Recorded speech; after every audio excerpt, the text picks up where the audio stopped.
മറ്റാരോടും തന്നെ നബി സല്ലല്ലാഹു അലൈഹി വസല്ലം. അതുകൊണ്ട് തന്നെ സ്വഹാബത്തും നടത്തിയിട്ടില്ല. സ്വഹാബത്ത് നടത്താതിരിക്കാനുള്ള കാരണം ഇസ്ലാം അത് വിരോധിച്ചു, വിലക്കി എന്നതാണ്.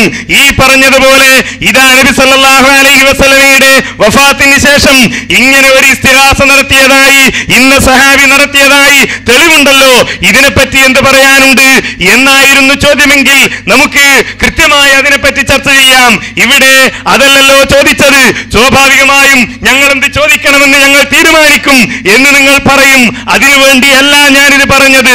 മറിച്ച് വിഷയത്തിന്റെ മർമ്മത്തിലേക്ക് വരുന്നതിന് ചോദ്യത്തിലൂടെ ഞങ്ങളെ കൊണ്ടുവരുന്നതിന് പോലും നിങ്ങൾക്ക് കഴിയുന്നില്ലല്ലോ. ചോദ്യത്തിലൂടെയെങ്കിലും ജനങ്ങളൊന്ന് വിഷയം പഠിപ്പിക്കാൻ, ജനങ്ങളൊന്ന് കാര്യം മനസ്സിലാക്കാൻ നിങ്ങൾക്ക് കഴിയുന്നില്ലല്ലോ എന്ന സങ്കടമാണ് ഞങ്ങൾക്കുള്ളത്. നിങ്ങളുടെ ഭാവഹാവാദികളും അതേപോലെയുള്ള നിങ്ങളുടെ രൂപമാറ്റങ്ങളുമൊക്കെ ആളുകൾ കാണുന്നുണ്ട്. പ്രമാണങ്ങളില്ലാതെ വരുമ്പോൾ, തെളിവുകളില്ലാതെ വരുമ്പോൾ ഏതെങ്കിലും രംഗത്ത് മികച്ചു നിൽക്കാൻ കഴിയുമോ എന്ന് നിങ്ങൾ ശ്രമിച്ചു നോക്കുന്നു. പ്രസംഗ രംഗത്ത്, അവതരണ രംഗത്ത് അതിന് കഴിയില്ല എന്ന് നിങ്ങൾ ഏതായാലും അംഗീകരിച്ചു കഴിഞ്ഞു. ഇനി മറ്റുള്ള നിങ്ങളുടെ കോപ്രായങ്ങളുടെയും പരിഹാസങ്ങളുടെയും ഒക്കെ രംഗത്ത് നിങ്ങൾ തന്നെ മികച്ചുകൊള്ളുക. ഞങ്ങളതിൽ മികക്കുന്നില്ല, ഞങ്ങൾക്കതിൽ മേന്മ വേണ്ട. ഞങ്ങൾ വിഷയമാണ് പറയുന്നത്, ഞങ്ങൾ പ്രമാണമാണ് പറയുന്നത്, ഞങ്ങൾ തെളിവാണ് പറയുന്നത്. ആ തെളിവിൽ ഞങ്ങൾ തന്നെയാണ് മേലെ എന്ന് നിങ്ങളും അംഗീകരിച്ചു കഴിഞ്ഞിരിക്കുന്നു.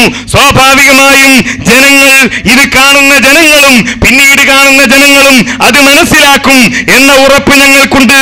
ആ ഉറപ്പ് തന്നെയാണ് നിങ്ങൾക്ക് തെളിവില്ല തെളിവില്ല തെളിവില്ല എന്ന് പറയാൻ ഞങ്ങളെ പ്രേരിപ്പിക്കുന്നത്. നബി സല്ലല്ലാഹു അലൈഹി വസല്ലം മരിച്ചുപോയ ഏതെങ്കിലും ഒരു നബിയോട് ഇസ്തിഗാസ നടത്തിയിട്ടില്ല. സ്വഹാബത്ത് നബി സല്ലല്ലാഹു അലൈഹി വസല്ലമയുടെ വഫാത്തിന് ശേഷവും നടത്തിയിട്ടില്ല. അല്ല, ഹദീസ് എവിടെ? വായിച്ചില്ലല്ലോ ഹദീസ്. ഞങ്ങളെ ഹദീസാ ചോദിച്ചത്. മഹാനായ മുഹമ്മദ് റസൂലുള്ളാഹി, ആ റസൂലുള്ളാഹിയുടെ ജീവിതകാലത്ത് അഭൗതികം ചോദിച്ചിട്ടില്ല. എവിടുന്നാ വരുന്നത്? നിങ്ങൾ സ്വഹീഹ് മുസ്ലിം എടുത്തു നോക്കണോ. അസ്അലുക മുറാഫഖതക ഫിൽ ജന്ന, നബിയേ അങ്ങയുടെ കൂടെ സ്വർഗ്ഗത്തിൽ ഉന്നത സ്ഥാനം വരണം എന്ന് റസൂലുള്ളാഹിയോട് പറഞ്ഞില്ലേ റബീഅത്ത് റളിയല്ലാഹു അൻഹു? അപ്പോൾ അത് ഭൗതികമായിരുന്നു. നിങ്ങൾ എവിടുന്നാ വരുന്നത് ചങ്ങായിമാരെ? ഞങ്ങൾക്ക് അതൊന്നല്ല കിട്ടേണ്ടത്. ഞങ്ങളുടെ ചോദ്യം വളരെ വ്യക്തമാണ്. എഴുതി വെച്ചോളൂ, അത് ശരിക്കും മനസ്സിലാക്കിക്കോളൂ. എന്താ ചോദ്യം? നബി സല്ലല്ലാഹു അലൈഹി വസല്ലം തങ്ങള് അവിടുത്തെ ജീവിതത്തിൽ എന്റെ മരണശേഷം എന്നോട് ചോദിക്കുന്നത് ശിർക്കാണ് എന്ന് പറഞ്ഞ ഹദീസ് എവിടെ? ഹദീസ് എവിടെ? ഹദീസ് എവിടെ? അതാ ചോദ്യം. അതിന് മറുപടി ഇങ്ങോട്ട് പറയണം. മറുപടി അല്ല മറുപടി. മനസ്സിലായോ? അതാണ് ഞങ്ങൾ കിട്ടേണ്ടത്. പിന്നെ മൂപ്പര് മറ്റോടത്ത് പോവാ ഉന്തുറൂന എന്ന് പറഞ്ഞിട്ട് പറഞ്ഞില്ല. അതൊക്കെ പറഞ്ഞു കഴിഞ്ഞ് എവിടെ ഉള്ളത്? ഉന്തുറൂന എന്ന് പറഞ്ഞാൽ ഞങ്ങൾ പറഞ്ഞില്ലേ സഹായം തൊഴിലാണ്, അതുപോലെ അഹ്സിൻ നബിയേ ഞങ്ങൾക്ക് നിങ്ങൾ ഗുണം ചെയ്യണം എന്ന്. അതന്നല്ലേ ഇസ്തിഗാസ? അത് മുഫസ്സിരീങ്ങൾ വായിച്ചത് പറഞ്ഞത് ഞങ്ങൾ വായിച്ചില്ലേ? അത് നിങ്ങൾ കേട്ടില്ലേ? അപ്പൊ മുഫസ്സിരീങ്ങൾ എല്ലാവരും അതിന്റെ അർത്ഥം പറഞ്ഞത് എന്താണ്? ഞങ്ങൾക്ക് ഗുണം ചെയ്യണം, ഞങ്ങൾക്ക് സഹായിക്കണം, ഇതാണ് അതന്നെ ഇസ്തിഗാസ. അത് ചെയ്യണമെന്ന് അള്ളാഹു പറഞ്ഞു മുഅ്മിനീങ്ങളോട്.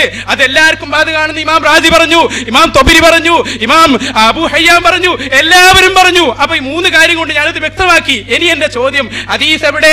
ഹദീസ് എവിടെ? ഹദീസ് എവിടെ? അതാ കിട്ടേണ്ടത്. ബാക്കിയൊന്നും ഇവിടെ കിട്ടണ്ട.